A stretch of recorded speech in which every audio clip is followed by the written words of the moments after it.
Bonjour à tous, on se retrouve pour une position de finale avec une tentative de sauvetage, une partie dans laquelle j'avais les blancs et donc la position est perdante ici pour les blancs à cause de ce le pion noir qui est à une case de promotion. Il suffira pour les noirs de dégager leur roi normalement pour arriver à faire dame.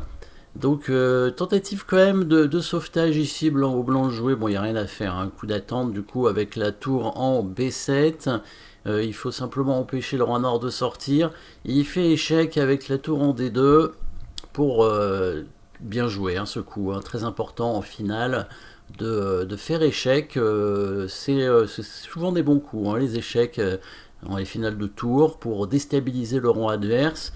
Le roi ici qui doit choisir sa direction en E3 ou en E1.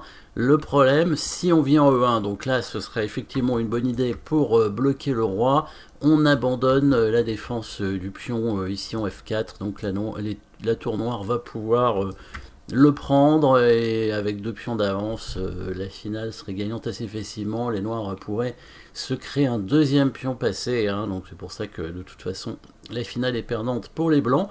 Il y a quand même une tentative, je vais tenter quelque chose avec le coup roi E3, tentative on va dire quoi, d'arnaque, non pas d'arnaque, de sauvetage tout simplement. Il faut que les noirs fassent attention et l'adversaire a failli tomber dans le piège.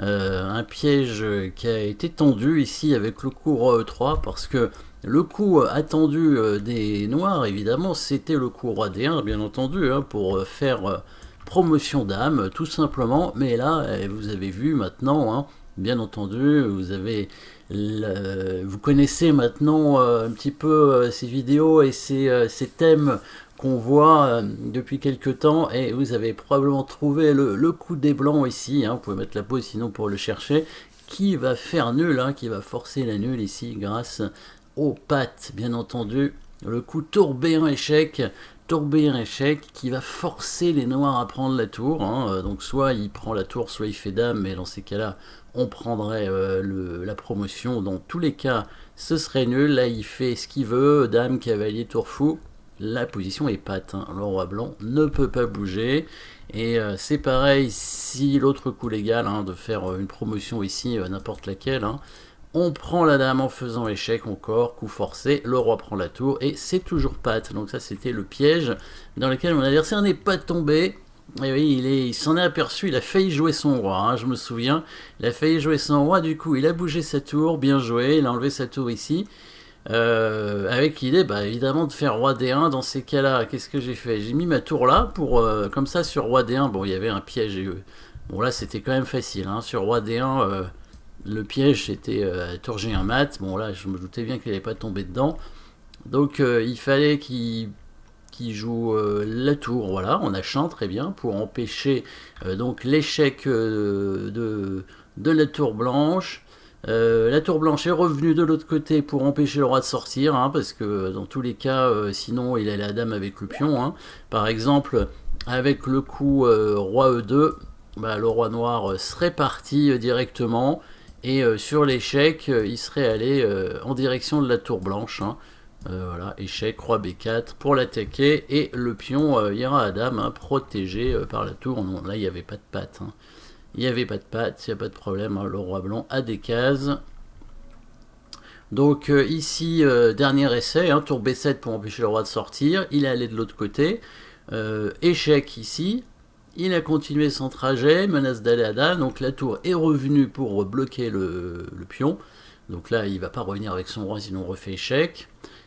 Donc il défend avec sa tour, voilà, il défend avec sa tour. Là le roi blanc pourrait venir attaquer le pion, mais à ce moment là le roi noir viendrait tout simplement défendre, et il pourrait ensuite aller à dame. Donc coup d'attente ici. Il y avait un dernier piège, le dernier piège il va arriver, donc si jamais les noirs font roi D1, on refait échec avec la tour, et ça revient à peu près à la position de tout à l'heure. Donc là, il joue le bon coup à nouveau, il fait l'échec, très important de faire échec avant, pour forcer le roi blanc à se positionner sur la colonne de la tour, hein, la tour qui ne pourra plus à faire échec quand le roi noir vient en D1. Mais nouveau petit piège, hein, la tour, un petit coup d'attente ici.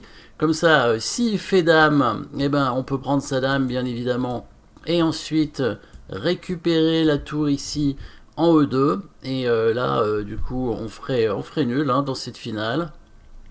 Donc, il continue à faire échec. Bien joué pour de nouveau forcer le roi à se retrouver sur une mauvaise case. Et là, dernier piège. Évidemment, il fallait pas qu'il fasse dame de nouveau parce que la tour aurait pris la dame et c'était à nouveau le pad de tout à l'heure. Mais voilà, et comme il n'était pas tombé dans le piège au début, il y avait peu de chances qu'il tombe dans le piège à la fin, mais on sait jamais, hein, c'est après la fatigue, on était quand même au 100e coup là. Hein. Les parties a duré 100 coups, très exactement, donc je sais pas combien d'heures de jeu. Peut-être 6 heures de jeu, quelque chose comme ça. Et donc, on ne sait jamais, avec la FTX, ça pouvait arriver, mais il a été vigilant jusqu'au bout. Il a joué le bon coup, il a joué la tour sur la colonne, et il a mise en D6. Et du coup, plus d'échecs avec la tour blanche et plus de pattes, puisque la tour est partie. Maintenant, il n'y a plus rien à faire. Hein. Voilà, il fallait abandonner. Et c'est ce qui s'est passé, voilà. Donc ici, tentative de sauvetage de pattes, ça marche pas à tous les coups. Il a bien joué. Voilà, merci d'avoir suivi cette petite finale et puis à très bientôt.